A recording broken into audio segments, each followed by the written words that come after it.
The Jennings J22, and it's frequently its bigger brothers and sisters. They have the J25 and a couple other ones. The same basic design has been used in several firearms, ranging from the 22 long rifle, such as this one, all the way up to 9mm. So basically, they just scaled the size up, larger to accommodate the larger, more powerful rounds.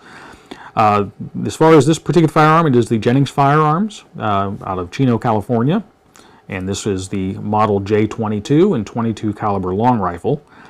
This example is in the ever popular chrome finish, and it does have the wood grips though. So overall, the lines of it doesn't look bad. It's got some gripping or grooves on the slide to be able to handle the slide.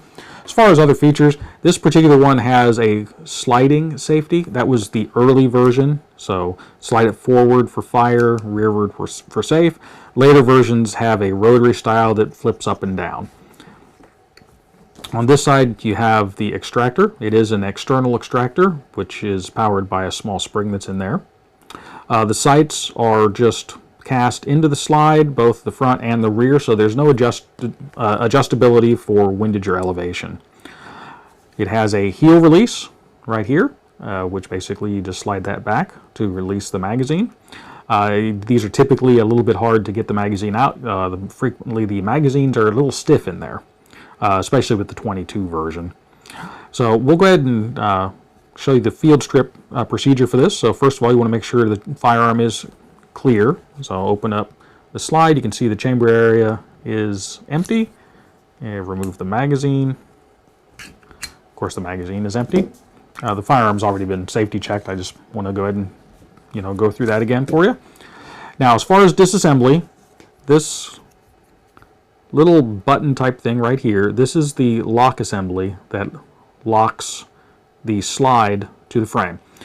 This also retains the firing pin spring. So when you go to disassemble this, you have to take care not to let this get away from you, or the spring will go flying. So basically, you would just push that in far enough to allow the slide to lift up. So you just basically, sometimes it helps to pull the slide back a little bit, and just push that in.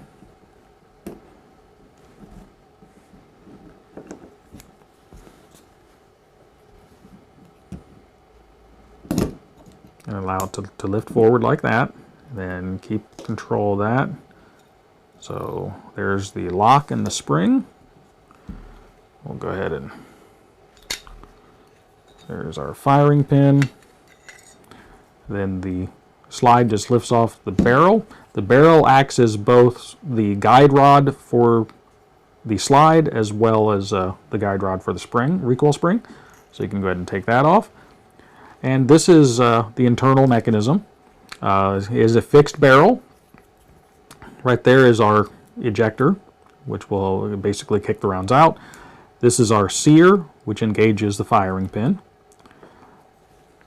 Over here, that's the disconnector. When the slide goes back, it would push that down, which would disconnect. This is the transfer bar, so it disconnects the trigger pull from the transfer bar, which is what lowers the sear. So basically, when you pull the hammer back, or pull the trigger back rather, it will just lower, well, I have to take it off safe. It lowers that sear, just like that. And then of course, then you go out, pull the trigger all the way back, it resets itself, and it resets.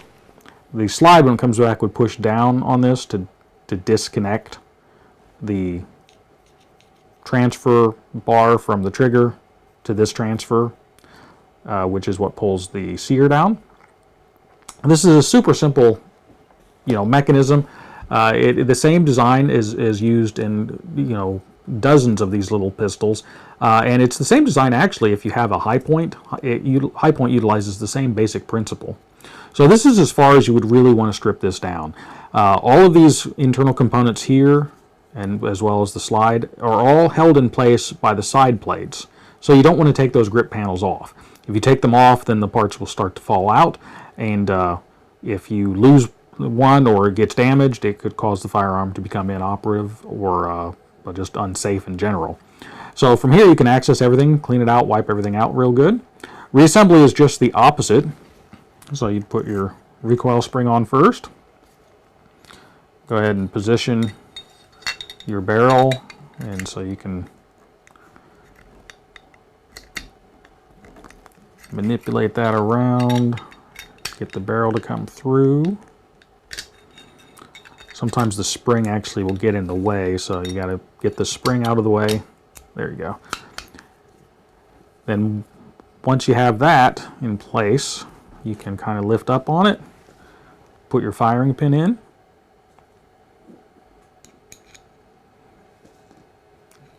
your spring for the firing pin. Technically this is a striker. It's a striker fired firearm, so it's a striker firing pin. And then put your lock in, and then you'd want to push that down. You got to basically push that in,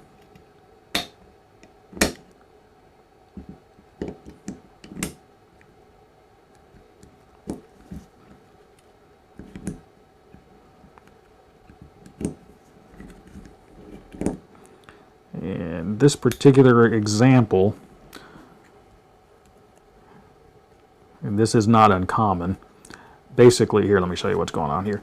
These are a little bit challenging to put together sometimes. This extractor right here, if you notice, it moves around a little bit. It's held in place by that pin right there. And the extractor rides in this groove in the slide. And what happens is when you're going to put all this in place, when you're pushing in on all this stuff, sometimes it's hard to get that extractor to align itself into the groove properly.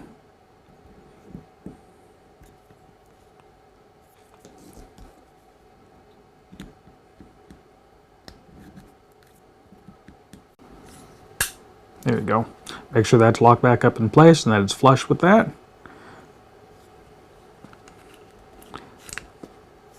Now normally I would do a function check with this where you pull it back, and I'll go ahead and do that. There you go. And you can just barely, the firing pin is black, but the firing pin will protrude a little bit when it's cocked. So that all works.